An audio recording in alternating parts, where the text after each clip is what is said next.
The story of Lot is an interesting one, and it's interesting for several reasons. So we're going to zoom in and have a look at the character of Lot. Now, Lot was Abraham's nephew, and because of some dispute over some land and the shepherds, he decided in his haste and in his stubbornness to move his family to the city of Sodom and Gomorrah, which he knew full well was a sinful society. But instead of swallowing his pride, he decided to take his family and move to an area where he knew it would be impossible to serve God. And we know from reading that story how that turned out. God ended up rescuing him. Because of his righteousness, he ended up sending the angels to rescue him and his family away from the city of Sodom and Gomorrah. Now, following God and living up to his potential for us requires constant effort.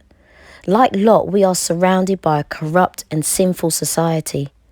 Lot could have left Sodom and made a place for himself, his wife and his daughters where they could serve God. But instead of his stubbornness, he accepted the status quo and he stayed where he was. We can't flee from our society, but we can live God-honouring lives in spite of it. Now, if we're being honest, we can see that Lot had a wonderful teacher and he had a holy example in his uncle Abraham. But Lot, in his own wisdom, decided to leave all of that and go out on his own, rather than following Abraham's advice and footsteps.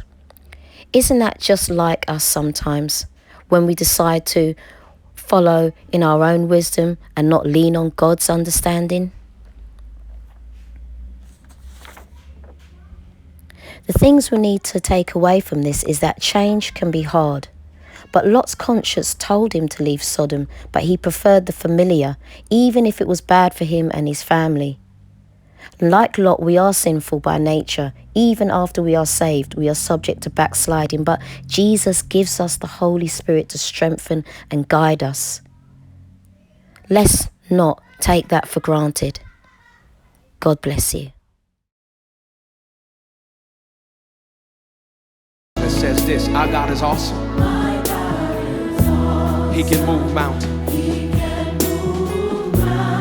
Keep me in the valley